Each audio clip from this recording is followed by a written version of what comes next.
Olá, irmãos, graça e paz do nosso Senhor Jesus, tudo bem com vocês? Hoje nós vamos fazer a segunda aula de Romanos, nós vamos dar continuação.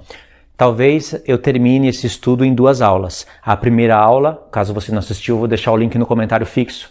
Essa é a segunda aula. Aí, deixa eu explicar aqui para vocês uma coisa. Na primeira aula, nós usamos esse slide aqui.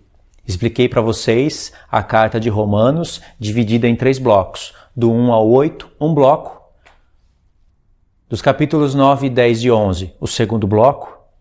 E o terceiro bloco, do 12 ao 16. Só que no vídeo passado, eu esqueci de falar alguns detalhes dentro desse slide. Eu esqueci de falar sobre a grande tribulação, que o apóstolo Paulo fecha o primeiro bloco no capítulo 8, falando de grande tribulação. Eu só mencionei, mas esqueci de ler os textos. E aí, os capítulos 9, 10 e 11, que é um bloco à parte, ele contextualiza o passado de Israel, o presente no capítulo 10 e o futuro no capítulo 11. São detalhes que acontecem durante a tribulação e depois da tribulação. Ele conta aqui. Ou seja, os capítulos 9, 10 e 11, ele acrescenta detalhe no que ele falou, desde o capítulo 1, na verdade, mas ele acrescenta detalhes exatamente no capítulo 8. O capítulo 8 é interessante que ele fala de redenção, de propiciação, lá tem a Arca da Aliança. Ele fala de várias coisas importantes que é preciso ler. E aí, tem outro ponto aqui no estudo que eu esqueci de falar também. Eu esqueci de ler Romanos 16, do 25 ao 27. Eu esqueci de ler isso para vocês também. Tá dando para ver aí? Acho que dá, né? Aí tem a Torá aqui. O apóstolo Paulo finaliza a carta dizendo que o mistério do Evangelho, que ele escreveu na carta toda, estava escondido, mas revelado nos profetas. Então tudo que ele escreve na carta ele aprendeu do Espírito Santo nos profetas. E aí a gente entra nessa parte do estudo aqui, para falar da restauração de judeus e gentios, ou seja, do Israel de Deus, aonde todo Israel será salvo. Todo Israel, não se referindo somente à terra de Israel ou aos judeus, mas judeus e gentios unificados, que seria aqui Efraim e Judá. Plenitude dos gentios, plenitude dos judeus. Então, esses detalhes eu vou acrescentar nesse segundo slide. Esse segundo slide, irmãos, ele é parecido com o primeiro. Nesse estudo eu vou falar algumas coisas eu vou repetir porque são importantes, mas a maioria das coisas que eu vou falar são acréscimos sobre o primeiro estudo. E aí, aqui o estudo está dividido em 3 pontos. O primeiro está aqui. Nós vamos passar aqui bem rápido. O segundo está aqui, em Romanos 15. E o terceiro está no miolo do estudo, no meio. Quando a gente entrar nessa parte aqui, aí a gente chega nesse slide e finaliza o estudo. Tá bom? Então aqui também tem os 3 blocos. Romanos do 1 ao 8, está aqui, essa parte. Romanos 9, 10 e 11, que vai ser o próximo slide. E Romanos aqui, eu coloquei do 15, mas você contaria a partir do 12, né? Romanos 9, 10 e 11, o próximo capítulo seria o 12. Do 12 ao 16, o apóstolo Paulo muda o bloco também. Do capítulo 1 ao 8, ele está falando de justificação pela fé. Aliás, ele fala de justificação, a primeira vez que ele vai falar de justificação, ele fala de justificação pela lei de Deus. As pessoas não leem esse verso, como se não existisse ele. A primeira vez que o apóstolo Paulo vai falar de justificação na carta dele, ele fala de justificação pela lei. Claro que seria a lei da nova aliança, mas não anula os mandamentos de Deus, como muitas religiões, muitas doutrinas, muitos pastores querem anular. Primeira vez que fala de justificação, lei. Depois ele fala justificação pela graça, pelo sangue e pelo nome do Senhor. São 4 pontos, que em um estudo futuro a gente fala sobre isso. Aí ele fala de transição das alianças, que ele está sempre contrastando a antiga aliança com a nova, e essa parte da grande tribulação que nós vamos ler, que é importante. Aí vocês vão ver que em Romanos 8 e Romanos 3, eles estão relacionados, porque nesses 2 capítulos ele vai falar de redenção, de propiciação, e vai falar de uma festa, que é o dia da expiação. Por isso que liga aqui com a Arca da Aliança, e aqui também vai ter uma ligação com o 8º dia, que nós vamos ver aqui em Romanos 16. Ok? O que o apóstolo Paulo faz de interessante nessa carta aqui? Para introduzir a carta. Lembra do primeiro estudo? Você vai, ao apresentar a epístola para alguém, para um pastor, para uma pessoa que queira estudar, que queira aprender, os mistérios do Evangelho, você vai rapidamente cruzar esses textos aqui, o início da carta, com o final da carta. Lembra? Você vai fazer essa ponte rapidamente para destacar o miolo da carta, porque aqui você vai limpar toda a sujeira que vieram por doutrinas calvinistas, até adventista e por outras religiões que, na verdade, não explicam com exatidão essa parte do mistério do Evangelho de Deus, que o apóstolo Paulo fala claramente nessa carta. Essa carta é incrível. Então vamos lá, vamos ler os textos. Romanos 1. E aqui o que nós vamos fazer agora, nós vamos recapitular, tá? É rápido, é importante. Então nós vamos fazer isso de maneira rápida. Romanos 1, o apóstolo Paulo introduz a carta assim: Paulo, servo de Jesus Cristo, chamado para ser apóstolo, separado para o Evangelho de Deus. Quando chega no capítulo 7, no verso 7, a carta ele está escrevendo: a todos os amados de Deus que estáis em Roma, chamados para seres santos. Graça a vós outros e paz da parte de Deus, nosso Pai, e do nosso Senhor Jesus Cristo. Aqui é o ponto-chave, logo do início da carta. Primeiramente, dou graças ao meu Deus, mediante a Jesus Cristo, no tocante a todos vós, porque em todo mundo, isso que você vai frisar quando você for dar o estudo da carta, em todo mundo é proclamada a vossa fé. Então eles tinham fé e a fé deles era proclamada em todo mundo. Quem sabe alguém poderia dizer que não teria mais nada para eles aprenderem porque eles têm fé já. Mas não. Olha o que o apóstolo Paulo vai falar agora no capítulo 15. Nós lemos aqui os textos principais, é o 8 e o 15. Porque no 8... nós não lemos o verso 15, né? Nós não lemos o verso 15. Ok, a fé deles é proclamada em todo mundo. Chega no verso 15, ele diz: por isso, baseado em tudo que ele estava falando antes, quanto está em mim, estou pronto a anunciar o Evangelho também a vós outros em Roma. Ou seja, eles têm fé, aqui, a fé dos romanos anunciada em todo o mundo. Eles têm fé, mas Paulo, mesmo assim, está pronto para anunciar o mistério do Evangelho de Deus. Isso quer dizer que muitas pessoas têm fé no Senhor Jesus, até entendem muita coisa, mas ainda precisa aprender mistérios do Evangelho do Senhor. Ok? Verso 8 e verso 15 são os principais. Aí você vai rapidamente pular no capítulo 15 e você vai destacar os versos 14, 15 e 16. Vamos lá. Eu sei que você já viu isso na primeira aula, mas é importante recapitular porque é a chave para a segunda aula. Como é muito importante, eu estou recapitulando. 15, 14, 15 e 16, né? Diz assim: eu certo estou, meus irmãos, sim, eu mesmo, a vosso respeito, de que estáis possuídos de toda a bondade, cheios de todo conhecimento, aptos para vos admoestardes uns aos outros. Então eles estão cheios de todo conhecimento. Olha como o apóstolo Paulo enfatiza. Ele poderia falar: eu sei que vocês estão com muito conhecimento, mas ele diz: cheios de todo conhecimento, aptos para vos admoestardes uns aos outros. Aí o verso 15 é o desfecho. Entretanto, vos escrevi em parte, mais ousadamente, como para vos trazer isto de novo à memória. Aí lembra que eu falei no estudo 1, que ele vai falar aqui, que ele está sacerdotando. Ele está dizendo: eu sou sacerdote e estou sacerdotando vocês, as ofertas de vocês, eu estou ministrando como sacerdote na nova aliança para que a oferta de vocês sejam agradáveis a Deus. Lembra que eu falei isso? Isso eu não vou falar aqui agora, está na primeira aula. Então o apóstolo Paulo, basicamente, ele está fechando a carta dizendo: eu sou sacerdote e estou ministrando a oferta de vocês e vocês também podem ser sacerdotes do Senhor. E ele coloca o Senhor Jesus como sumo sacerdote, com certeza. Aí no verso 15 ele fala que escreveu mais ousadamente. Qual é a ousadia dessa carta? Ele já disse no capítulo 1, vocês têm fé e a fé de vocês é proclamada no mundo inteiro. mas eu vou anunciar o evangelho para vocês. Aqui nessa carta ele escreveu com mais ousadia. Ele já fala aqui no verso 16 qual é a ousadia. Ele mostra o sacerdócio da nova aliança, através dessa palavra que está escondida aqui, né? Aqui a palavra anunciar é a palavra sacerdotar, de sacerdote. E aqui ele fala das coisas da antiga aliança, traduz para a nova.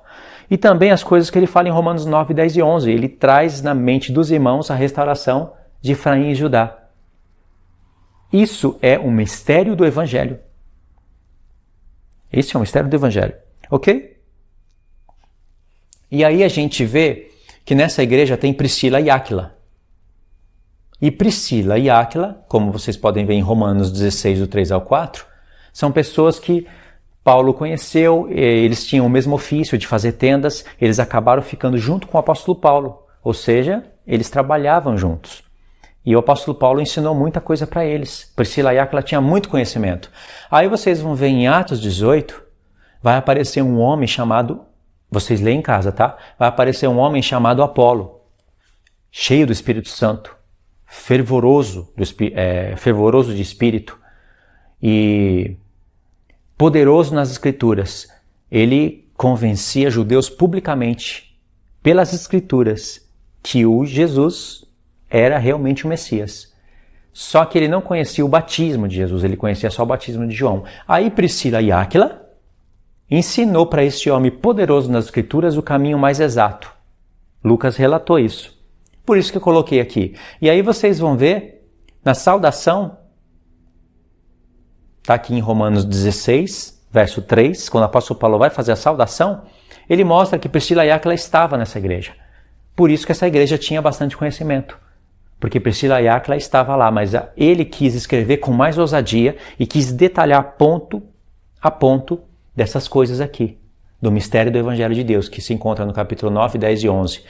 Agora, irmãos, nós vamos ler esses pontos aqui, Romanos 5, Romanos 8, Romanos 3, para vocês verem a ideia do apóstolo Paulo. Romanos 5. Justificado, pois, mediante a fé, temos paz com Deus por meio do nosso Senhor Jesus Cristo. Aqui eles gostam. Justificado pela fé, ok. Justificado pela graça, ok. Justificado pelo sangue, tem aqui, pelo sangue, tudo bem. Justificado pelo nome do Senhor, aceito. Romanos 2, ele fala justificado pela lei. Não, isso eu não aceito, não. Não quero nem ler esse texto. Mas é o que está escrito. A fé, justificado, pois, mediante a fé, quem tem fé guarda os mandamentos. E isso é para ser salvo. Quem tem fé no sangue do Senhor Jesus, na graça dele, sabe que ele morreu por causa dos seus pecados, que é a transgressão da lei. Agora você vai ter que lutar contra os pecados. E isso é fé. Isso é obedecer os mandamentos. Isso é o verdadeiro evangelho de Cristo. Por intermédio de quem obtivemos igualmente acesso pela fé a esta graça na qual estamos firmes e gloriamo-nos na esperança da glória de Deus.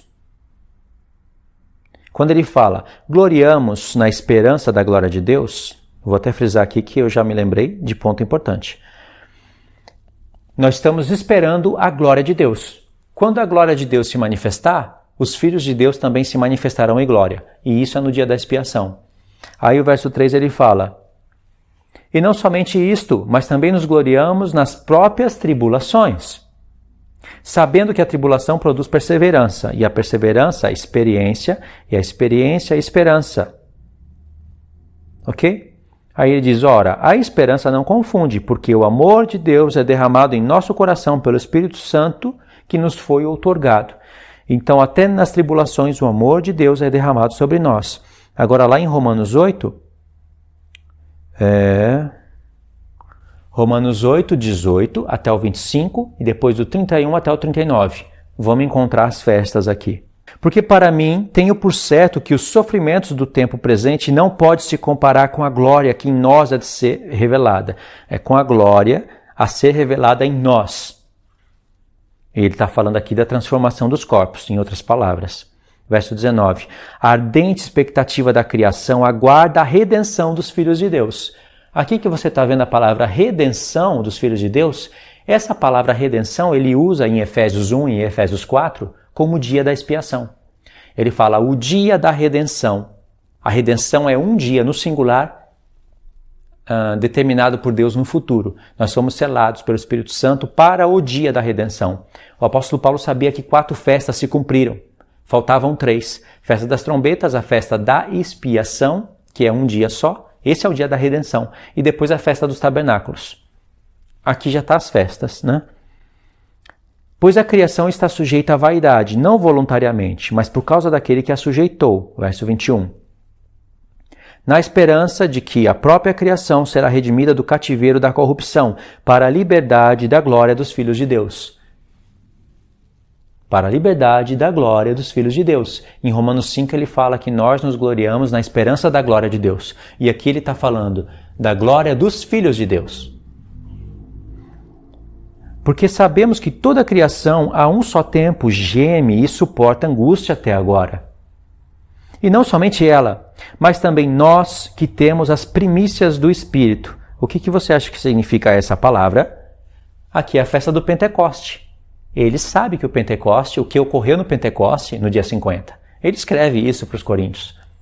Só que ele também sabe das trombetas, da expiação, que é o dia da redenção, aonde se manifesta a glória de Deus e a glória dos filhos de Deus, e a festa dos tabernáculos. Ele sabe de tudo isso. E aqui ele está falando da 4ª festa.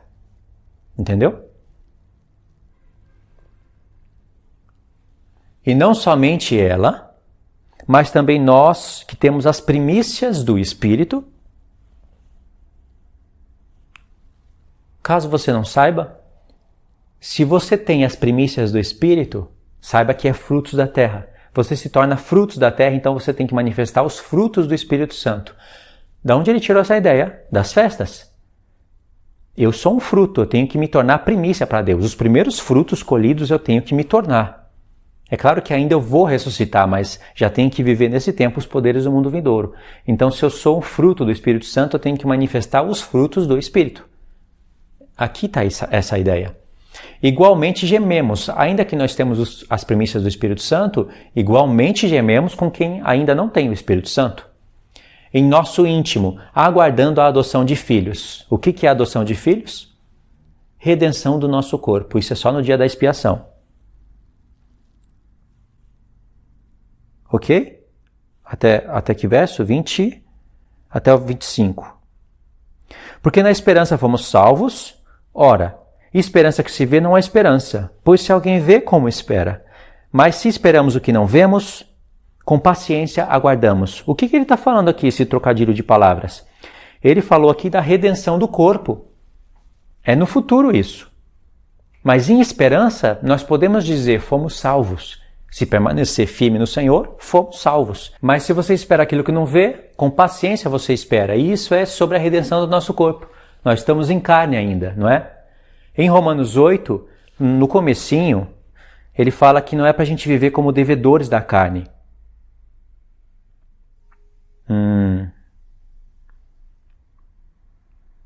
Aqui, verso 6.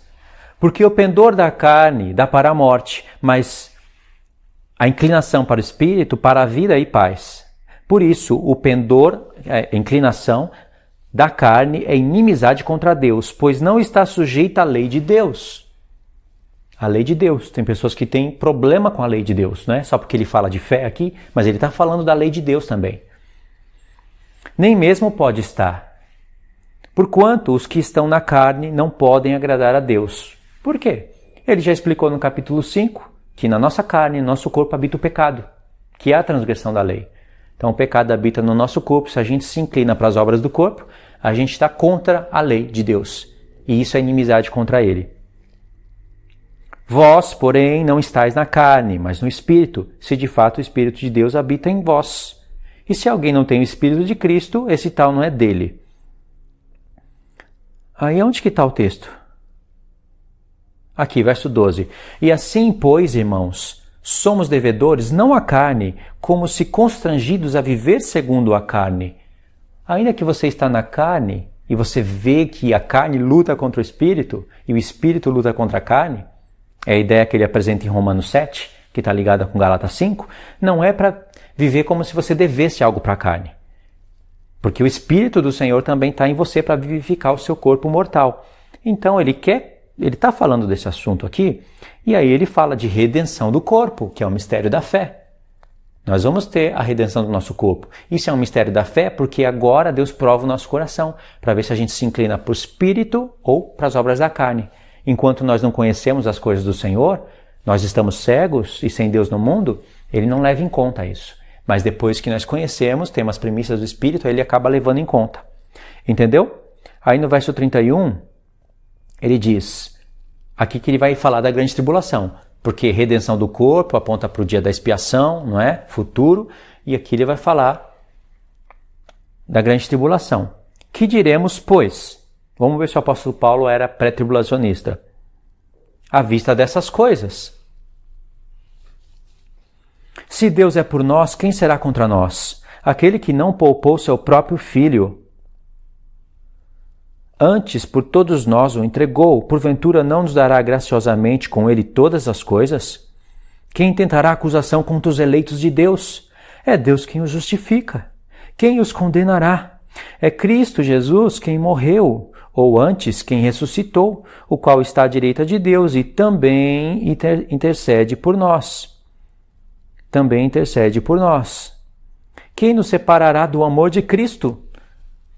Será tribulação, angústia, perseguição, fome, nudez, perigo ou espada? Imagine, pré-tribulacionista lendo isso daqui, eles iam falar, não, essas aqui são as tribulações da vida. Tribulações da vida, falando de redenção, do tempo do fim, e falando que nenhuma dessas coisas aqui pode nos separar do Senhor. Se a igreja não vai passar por nada disso, então não faz sentido ele escrever isso.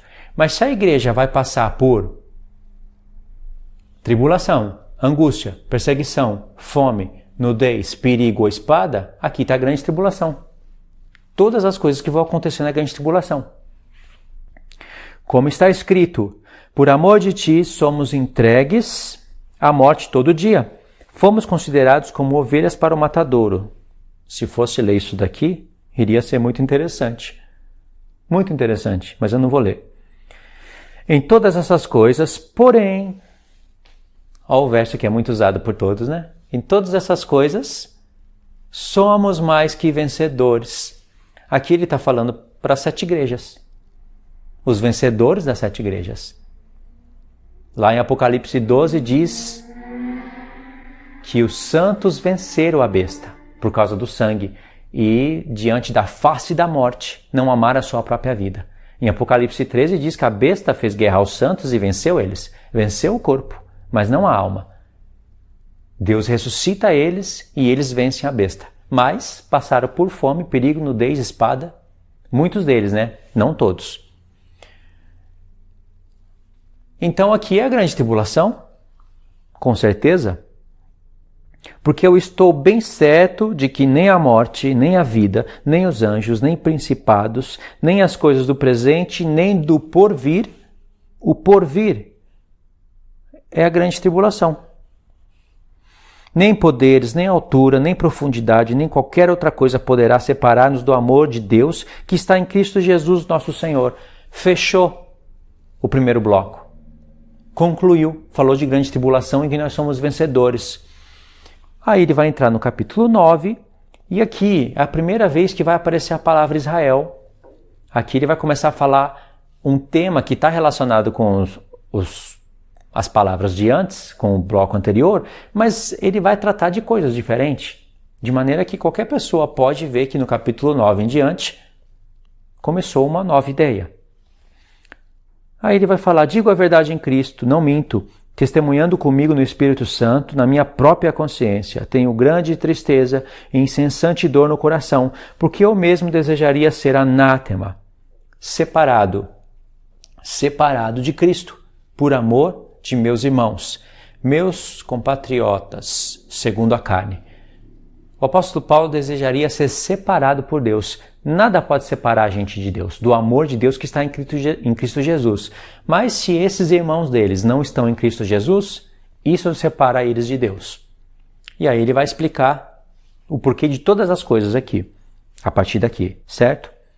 Então, irmãos, o que nós vimos aqui?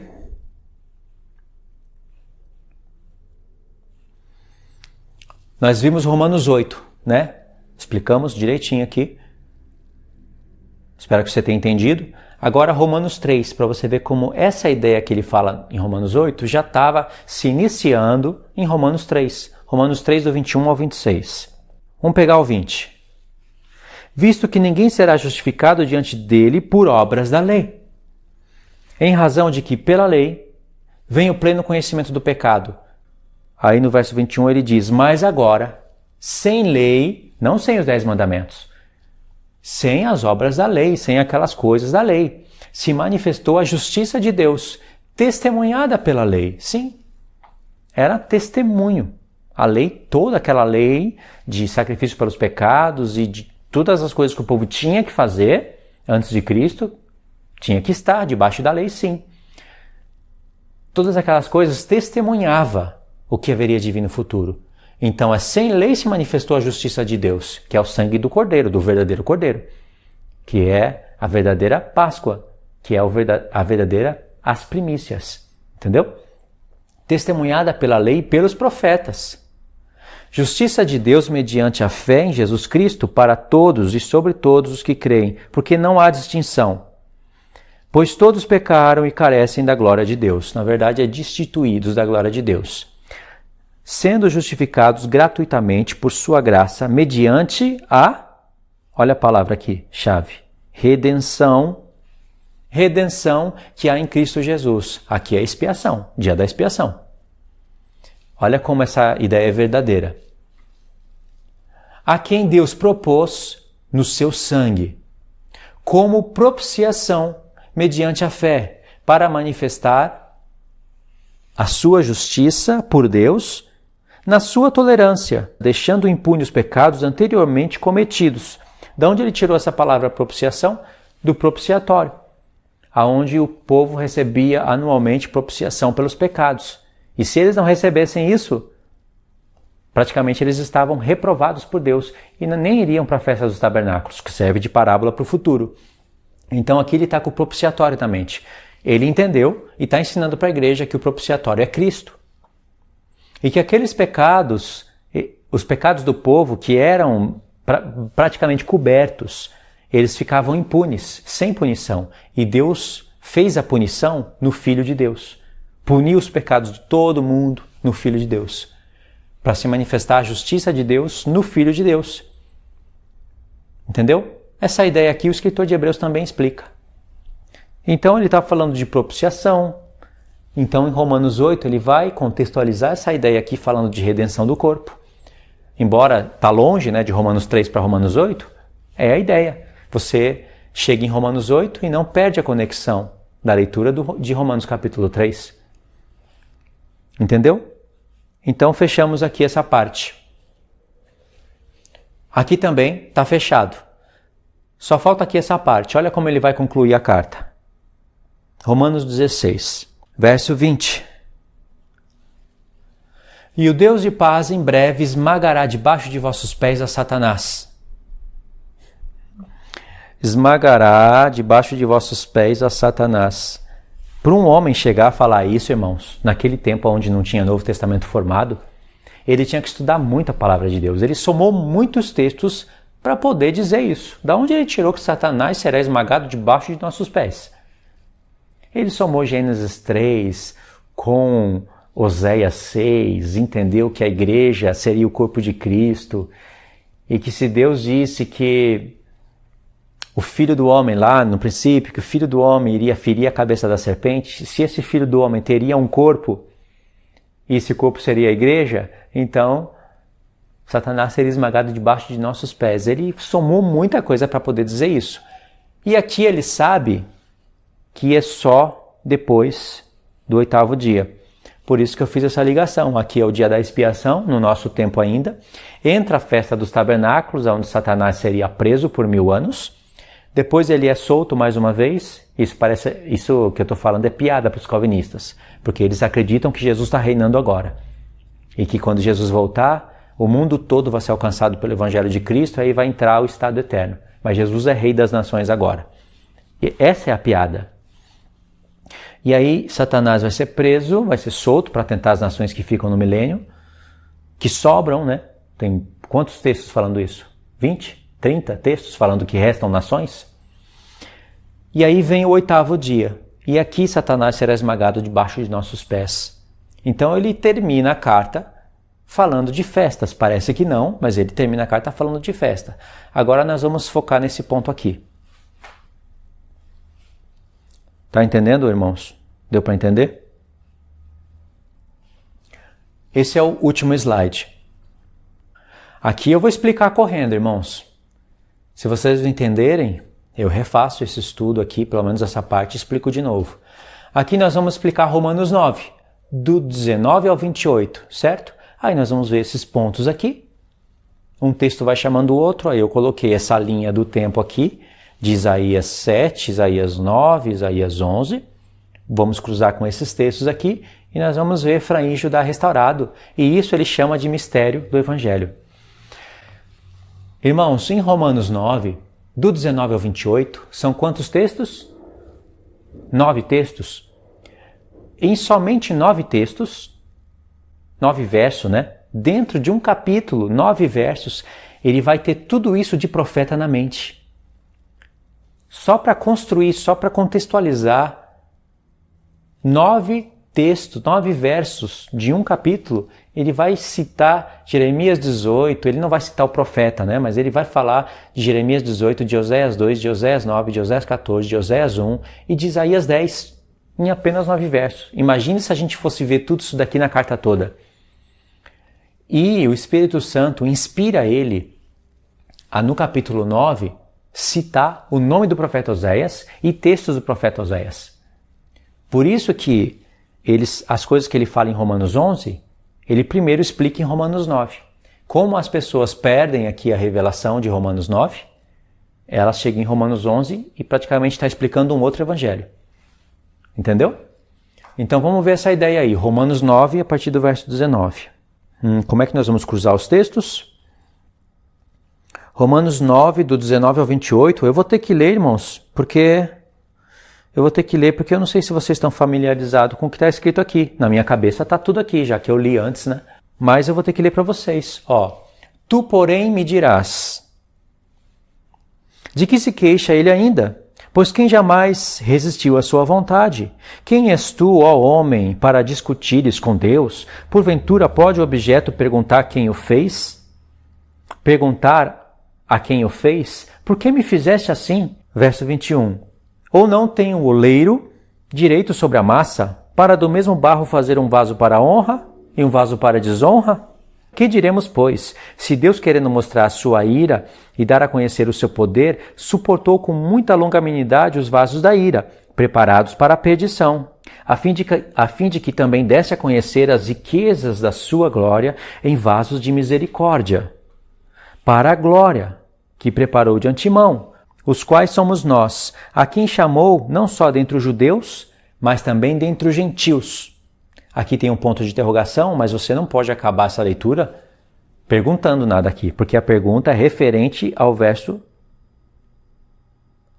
22, entendeu? Que diremos, pois? O que nós vamos dizer? Aqui ele está fazendo a pergunta. E ele vai concluir a pergunta no verso 24. Você não pode ler o verso assim, ó, por exemplo. Os quais somos nós, a quem também chamou não só dentre os judeus, mas também dentre os gentios? Você não pode ler o verso assim. Se eu fosse construir essa frase aqui, passada para o português de maneira mais clara, eu não sou professor de português não, falo bastante errado. Falta conexões na fala, falta concordâncias, eu sei, mas eu não iria fazer isso. Eu iria colocar aqui, que diremos, pois?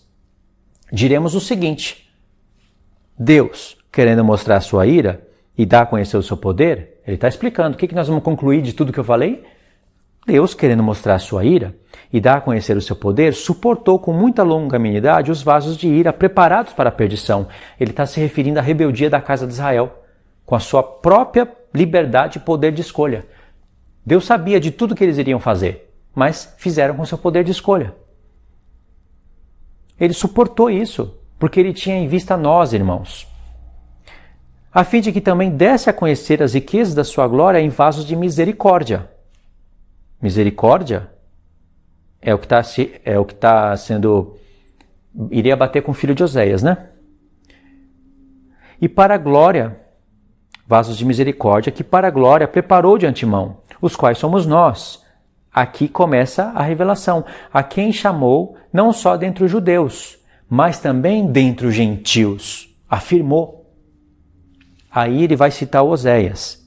Assim como também disse Oséias. Citou o nome do profeta, né? Olha só, citou. De todos os profetas que ele mencionou antes, aqui o Espírito Santo inspirou ele a citar o nome do profeta. Aí ele cita o texto, irmãos. Chamarei povo meu ao que não era meu povo, e amada que não era amada. Ele vai citar ainda outro texto. E no lugar em que se lhes disse, vós não sois meu povo, ali mesmo chamarão filhos do Deus vivo. Aqui ele citou 3 textos do profeta Oséias. Aí no verso 27 ele vai fazer um contraste com Isaías. E quase ninguém sabe o porquê. Mas relativamente a Israel, dele clama Isaías. E aqui quando eles estão lendo, eles pensam que Paulo está falando da igreja, aqui no verso 25, 26, da igreja, né, que somos a igreja de Deus. Aí no verso 27 ele está falando da terra de Israel.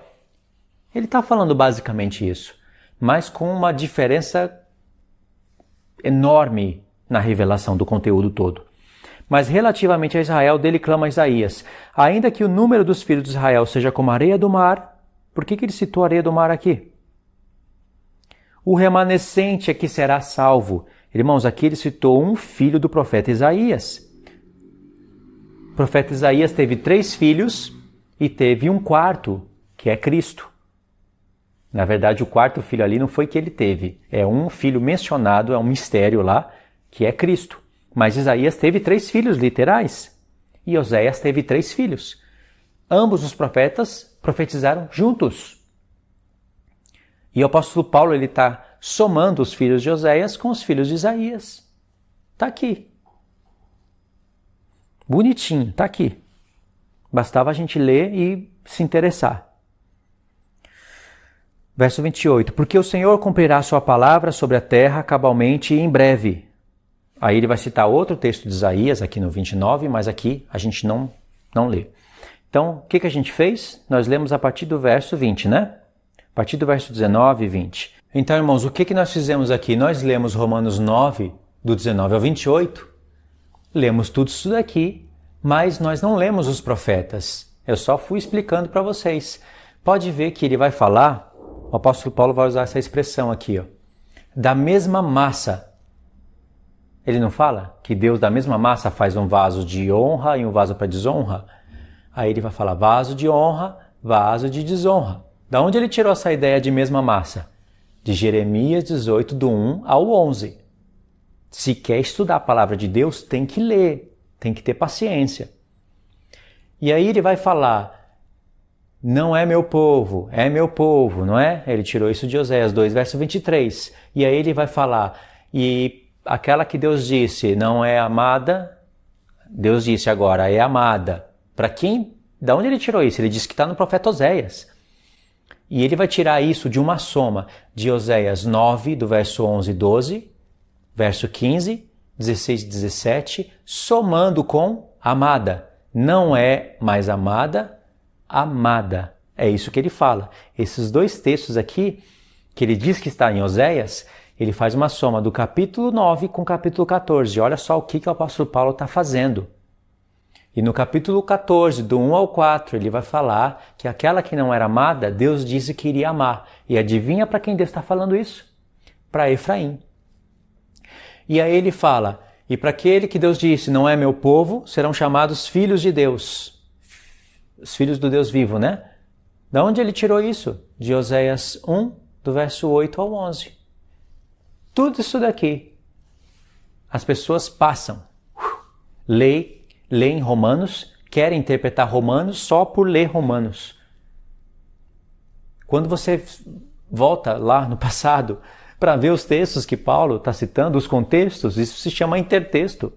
Esses textos aqui não surgiram nas cartas do apóstolo Paulo, ele pegou emprestado de Oséias, se originaram nos profetas. E para você entender o que Oséias está falando, você vai precisar de ler textos como Areia do Mar. Ele citou Isaías aqui, 10, do 20 ao 22. Areia do Mar. Aonde foi a primeira vez que aparece essa expressão? Para Abraão. Por isso que eu coloquei aqui. Areia do mar. Coloquei por aqui. Ok? Então, vamos ver Jeremias 18. Palavra do Senhor que veio a Jeremias dizendo: Dispõe-te e desce à casa do oleiro, e lá ouvirás as minhas palavras. Ok, minhas palavras. Jeremias vai ouvir as palavras de Deus, que futuramente iriam aparecer nas cartas de Paulo. Desci à casa do oleiro, e eis que ele estava entregue à sua obra. E eis que ele estava entregue à sua obra sobre as rodas. Como o vaso que o oleiro fazia de barro se lhe estragou na mão, tornou a fazer dele outro vaso, segundo bem lhe pareceu. Aqui está o evangelho já. Deus estava trabalhando na casa de Israel e se estragou na mão dele. O povo não queria obedecer a Deus. A casa de Israel não tinha misericórdia. A casa de Israel não obedecia os mandamentos. A casa de Israel não era pacificadora. A casa de Judá também, só que Deus quis ficar casado com Judá porque lá tinha que se levantar o leão para resgatar tudo. Mas a casa de Israel se estragou. Por isso que no Monte das Oliveiras o Senhor fala para os gentios, ele não está falando lá só para judeus. Sede misericordiosos e alcançareis misericórdia. Feliz, bem-aventurados misericordiosos. Por quê? Porque alcançarão misericórdia. Ele está quebrando aquela maldição do passado e chamando os gentios para entrarem na vaga da casa de Israel. Ele não fala bem-aventurados pacificadores. Por quê? Serão chamados filhos de Deus. A casa de Israel no passado, Deus disse, agora vocês não são mais meus filhos e nem eu sou o vosso Deus. Mas no Novo Testamento, Deus chama os gentios e fala, vocês são meus filhos, vão alcançar misericórdia, mas pratiquem a misericórdia. Senão também não vai se cumprir. Sejam misericordiosos, sejam pacificadores e serão chamados filhos de Deus. As mesmas palavras que estão em Oséias. Jesus está citando os nomes dos filhos de Oséias e aplicando para os gentios. E isso está sendo falado aqui. O vaso se estragou e ele tornou a fazer da mesma massa outro vaso. Segundo bem lhe pareceu. Aí veio a palavra do Senhor. Deus não falou, Jeremias, vai lá e vê que você vai ouvir minhas palavras. Então veio a palavra do Senhor. Não poderei eu fazer de vós como este oleiro, ó casa de Israel? É o que o apóstolo Paulo está falando em Romanos 9. Tirou daqui e aplicou para quem? Para os gentios. Então quando você vê pastores negando isso aí no YouTube, que você já deve estar vendo, Jefferson Neto, Nathan Rufino, saiba que eles não têm o Evangelho de Cristo. É só querer escrever livro para vender livros e ir nas igrejas para receber dízimos. Não tem o temor da Escritura, porque mencionam a doutrina e desfazem ela. Mas olha o que o apóstolo Paulo está fazendo. Ó casa de Israel, diz o Senhor, eis que como o barro na mão do oleiro, assim sois vós na minha mão, ó casa de Israel. Falou da casa de Israel, não falou? A casa de Israel não estaria, as 10 tribos não estaria sob o domínio de Efraim? Sobre Efraim não tem a promessa de ele se tornar a plenitude dos gentios? Jacó não cruzou as mãos e não profetizou isso pelo Espírito Santo? Deus prevendo isso no futuro, olha o que ele fala no verso 7. No momento em que eu falar acerca de uma nação ou de um reino, para arrancar, derribar e destruir, se tal nação se converter da maldade com que a qual eu falei, também eu me arrependerei do mal que pensava fazer-lhe. E no momento em que eu falar acerca de uma nação ou de um reino para edificar e plantar, se ele fizer o que é mal perante mim e não der ouvidos à minha voz, então me arrependerei do bem que eu houvera dito que lhe faria. Aí agora Deus vai falar com os moradores de Jerusalém. Ora, pois, fala agora aos homens de Judá e aos moradores de Jerusalém, dizendo: assim diz o Senhor, eis que eu estou forjando um mal e formo um plano contra vós outros. Qual é o mal? Deus iria incitar ciúmes sobre eles. Iriam chamar as nações e eles iriam ficar enciumados. E o apóstolo Paulo está explicando essa questão aqui lá em Romanos 9, que Deus não mudou o evangelho, ele não rejeitou o seu povo. Ele apenas abriu a oportunidade para os gentios, o evangelho é o mesmo. Parece que Deus tirou o holofote ali das promessas, da lei, da circuncisão, e agora colocou o holofote nos gentios, não quer saber mais do que ele falava no passado e quer salvar os gentios de qualquer maneira. O apóstolo Paulo está explicando que não, o evangelho já estava anunciado a Abraão. O povo eleito não seria só Israel, seria os gentios também, já estava tudo testemunhado. Esse é o mistério do evangelho que o apóstolo Paulo quer explicar para os irmãos dele, que estavam com ciúmes. Essa é a intenção do apóstolo Paulo em Romanos 9 inteirinho. Não é aquela porcaria anunciada por Augusto Nicodemos, pelo Paulo Júnior. Não tem nada a ver com aquilo que eles estão falando. Aí Deus fala: ora, pois, fala agora aos homens de Judá e aos moradores de Jerusalém, dizendo: assim diz o Senhor, eis que eu estou forjando um mal e formo um plano contra vós outros. Convertei-vos, pois, agora a cada um do seu mal proceder, e emendai os vossos caminhos e as vossas ações. Se você for buscar os textos aqui de casa de Israel e de casa de Judá, no profeta Jeremias, vai ter muitos textos. E de Efraim também. Ok. Contextualizamos aqui. Jeremias 18, do 1 ao 11. Deu trabalho, mas agora entendeu. Da mesma massa, vaso de honra, vaso de desonra. Ele está falando isso no mesmo contexto que ele fala de Efraim e Judá, da casa de Israel e tudo mais. Aí no verso... Aqui não tem Romanos, né? Mas dentro de Romanos 9, ele vai falar de um texto, de um suposto texto que falava: não é meu povo, é meu povo. Vamos lá em Oséias 2:23 verificar isso. Eu sei que muitos já conhecem, mas tem pessoas que ainda não conhecem. Oséias 2, verso 23. Semearei Israel para mim na terra, e compadecer-me-ei da desfavorecida. Tá vendo? Conexão com o capítulo 1.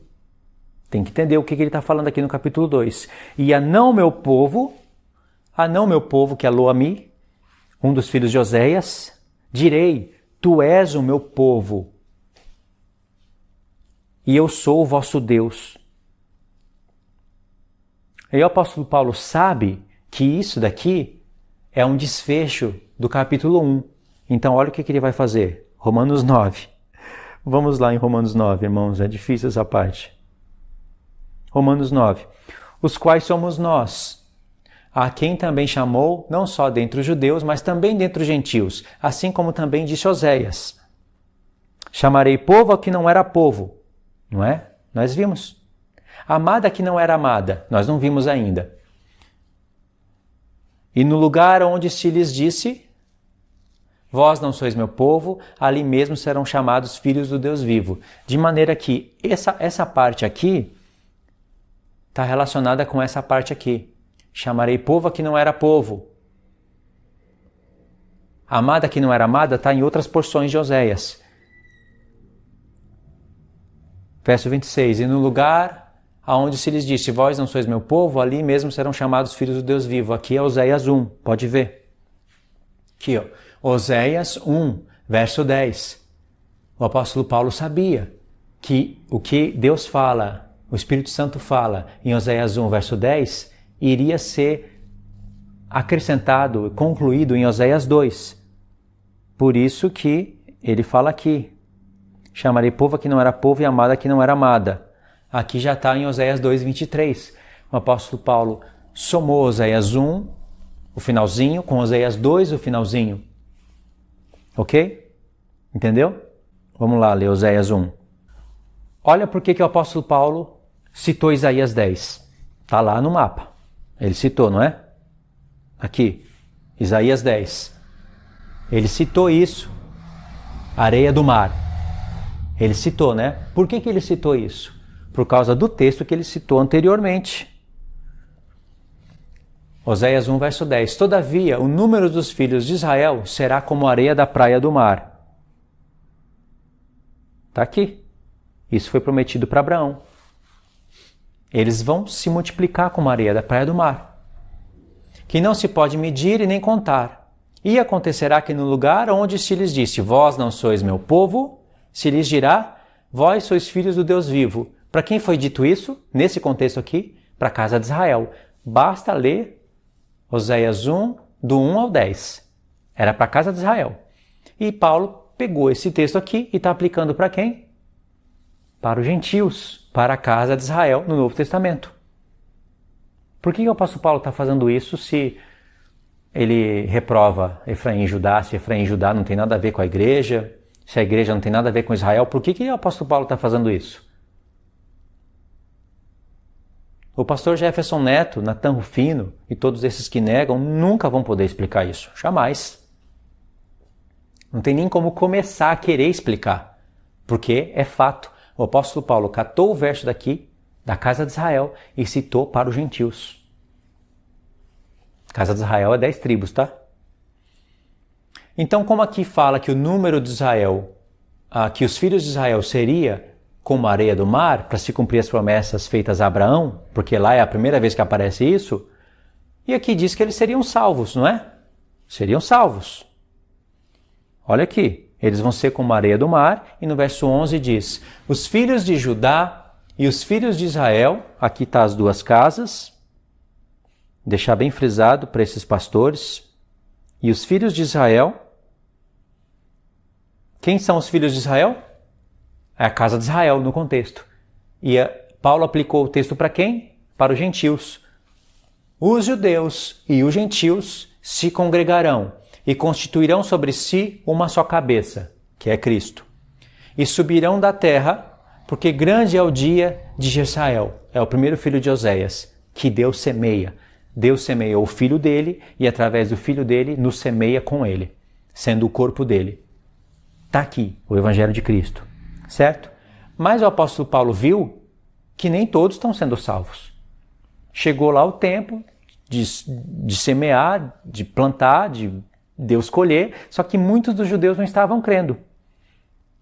Aqui diz que os que haveriam de se tornar como a areia da praia do mar iriam crer. Mas Paulo se lembrou de Isaías. Vamos lá. Não foi? Ele citou todos esses textos, nós ainda não lemos, o amada e não amada. Ele citou todos esses textos e a areia da praia do mar, ele citou Isaías 10, quando ele faz o contraste. Mas relativamente a Israel, ele disse, vamos lá, Isaías, não, vamos em Romanos, né? Mas relativamente a Israel, dele clama Isaías. Aí ele vai citar o texto de Isaías, irmão. Ainda que o número dos filhos de Israel seja como a areia do mar, o remanescente é que será salvo. Então, os filhos de Israel vão se tornar como a areia do mar, vão se congregar com os judeus vão se congregar uns com os outros e vão ser salvos. Mas não existe só aquele texto de Oséias 1. Isaías clamou também isso. Ainda que eles se tornem, o remanescente é que será salvo. Aqui o apóstolo Paulo interpretou o sentido no nome do filho de Isaías, porque lá em Isaías está escrito, o remanescente voltará. Retornará para Deus. Aqui é um filho de Isaías. Verso 26. Aqui é um filho de Oséias. Aqui são dois filhos de Oséias. Aqui é um filho de Isaías. Entendeu? Ele está somando os filhos. Então a gente fez esse cálculo. Nós somamos aqui esses textos. Faltou só o não é amada com amada. Vamos somar, Oséias 9. Está aqui, Oséias 9, verso 11. Quanto a Efraim, a sua glória voará como a ave, não haverá nascimento, nem gravidez, nem concepção. Ainda que venham a criar seus filhos, eu os privarei deles, para que não fiquem nenhum homem. Ai deles, quando deles eu me apartar.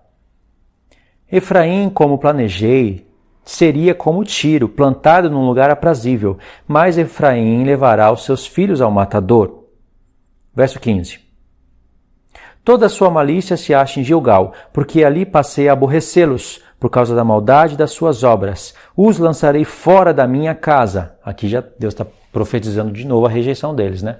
Os lançarei fora da minha casa. Já não os amarei. O apóstolo Paulo diz que estava escrito em Oséias, para aquela que Deus disse, não sois amada, Deus disse, agora é amada. Chamarei amado que não era amada. E o único lugar no profeta Oséias onde Deus está falando não os amarei é aqui. Efraim, casa de Israel. Agora, o único lugar, de novo, dentro do profeta Oséias, que ele vai falar aqui, vai amar, está no 14. Aqui, né? 14. Amada. 14 do 1 ao 4. Volta, ó Israel, para o Senhor teu Deus, porque pelos teus pecados estás caído. Tende convosco palavras de arrependimento, e convertei-vos ao Senhor. Diz ele, perdoa toda iniquidade, e aceito o que é bom. Já expliquei tudo isso no vídeo anterior, né? Em vez de novilhos, o sacrifício dos nossos lábios. A Assíria já não nos salvará, não iremos montados em cavalos, e não mais diremos as obras das nossas mãos. Tu és o nosso Deus. Por ti o órfão alcançará a misericórdia. Por ti o órfão. Quem se tornou órfão aqui dentro do profeta Oséias? Efraim. Alcançará a misericórdia. Está aqui, um dos filhos de Oséias. O próprio povo está profetizando que vai alcançar misericórdia. Profetizando a respeito de outro povo no futuro, né? Aí Deus diz, curarei a sua infidelidade, eu de mim mesmo os amarei. Porque a minha ira se apartou deles. Está falando Israel, mas se referindo a Efraim. Entendeu? Então, em Oséias 9, Deus está falando que Efraim não é amada. Em Oséias 14, ele está mandando o povo retornar, é um dos filhos de Isaías, e chamando eles de amada. E Paulo disse, em Romanos 9, que Oséias disse, chamarei amada a que não era amada. As pessoas pensam que isso está escrito assim, né, em Oséias. Vai ter um texto em Oséias dizendo, chamarei amado que não era amada. Não, vai ter que somar o capítulo 9 com o capítulo 14. Agora, chamarei povo que não era povo, isso está escrito literalmente. Então um verso ele está citando literalmente e o outro ele está somando 2 pontos dentro do profeta. E por falta de conexão nesses pontos, o pessoal não consegue entender o mistério do Evangelho. Porque é difícil, é fácil fazer isso? Não é. Mas é isso que Paulo está citando. Ele esperava que nós fôssemos ler a carta dele, de verdade. E aí, irmãos, no plano geral do mapa, nós vemos que em Isaías 10, o apóstolo Paulo, ele citou Isaías 10, e em Isaías 10, nós não fomos em Isaías 10, mas em Isaías 10 está falando da areia do mar, está falando dos filhos de Isaías. Aí, se nós fôssemos estudar Isaías 10, nós iríamos ver essas expressões aqui, ó. A areia da praia do mar, o remanescente retornará, que é o nome do filho de Isaías que Paulo citou aqui, ainda que os filhos de Israel seja como a areia do mar, o remanescente é que será salvo. O apóstolo Paulo trocou a palavra retornará por será salvo. Retornar significa se arrepender e voltar para o Senhor. O remanescente volta. Entendeu? E aqui já está a unificação de Efraim e Judá. Aqui não se refere só a judeus ou só a gentios. Se refere aos 2 grupos. E aí nós iríamos ler, dentro desse contexto todo, nós iríamos ler Isaías 7, Isaías 9 e Isaías 11. Por que nós iríamos fazer isso? Porque o termo Efraim e Judá, ele vai aparecer 3 vezes só em Isaías. Em Isaías 7, em Isaías 9 e em Isaías 11. Só essas 3 vezes, Efraim e Judá. E dentro dessa linha do tempo, Deus iria profetizar todo o futuro. É incrível isso. E aí, 2 textos dentro dessa linha do tempo, nós iríamos ter 3 vezes Efraim e Judá, e iríamos entender que é judeus e gentios se unificando no futuro.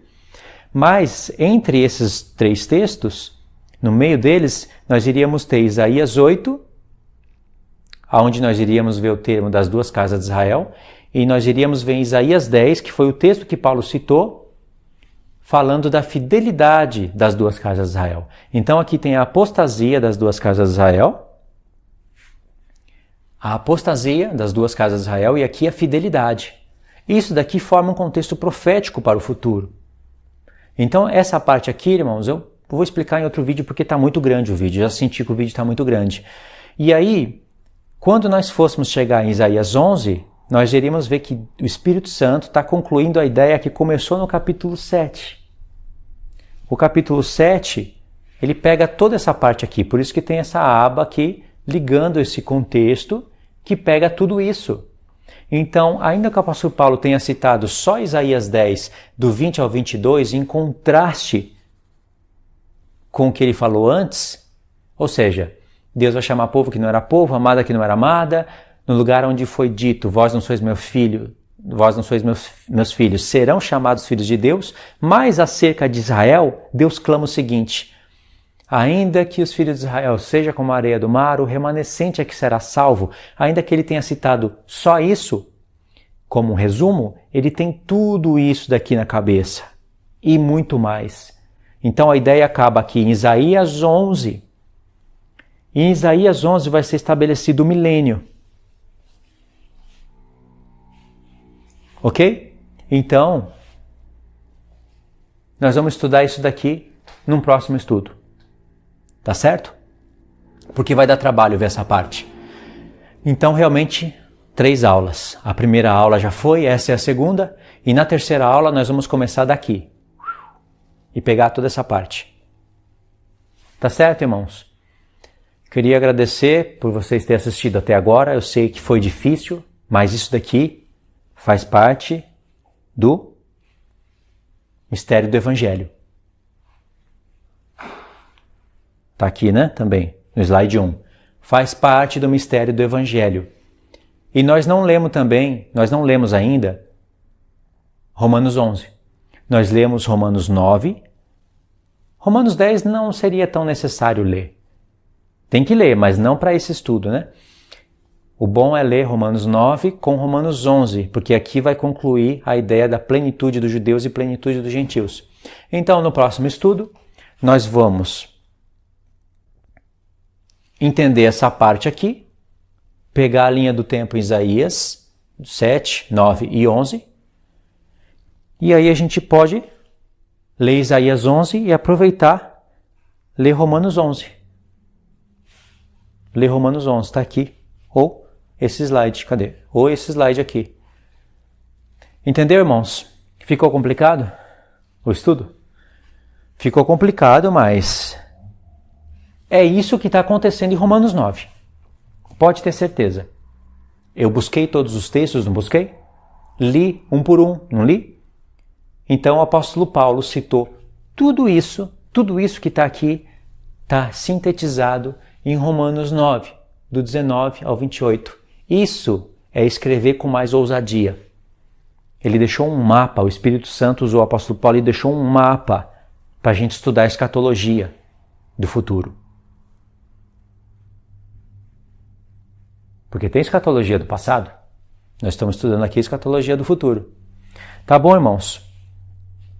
Então, Romanos 9, o apóstolo Paulo foca no passado de Israel. Romanos 10, ele foca no presente. Romanos 11, ele foca no futuro de Israel. E aqui está o bloco profético. Terminando esse bloco, ele começa a dar conselhos para a igreja. Fala que Satanás vai ser esmagado debaixo dos nossos pés. E aí, para não esquecer, para finalizar o estudo agora, né?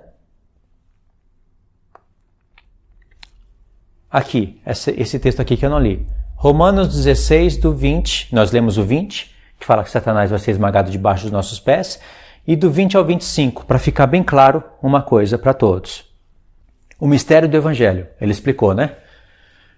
Ora, aquele que é poderoso para vos confirmar segundo o meu evangelho e a pregação de Jesus Cristo, conforme a revelação do mistério, guardado em silêncio nos tempos eternos.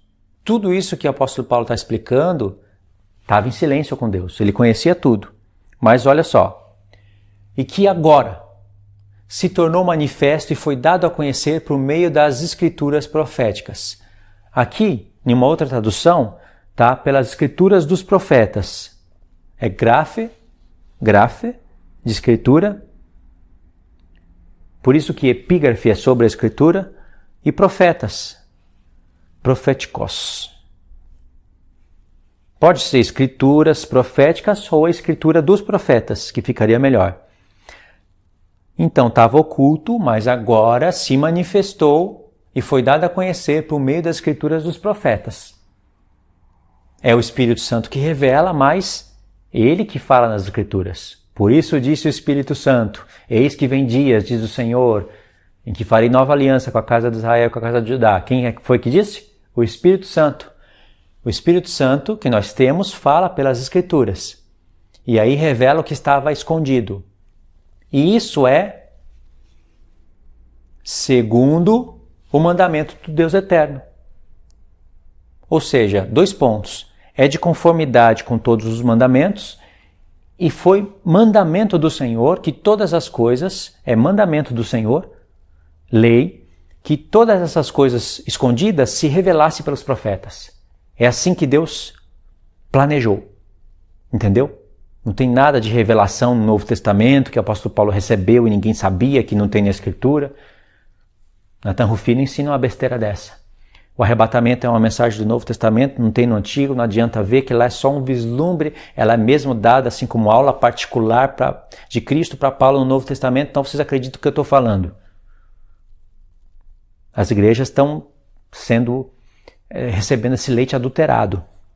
Aqui prova que tudo que estava escondido se manifestou pelas escrituras dos profetas. E foi mandamento de Deus isso, que é assim que se manifestasse.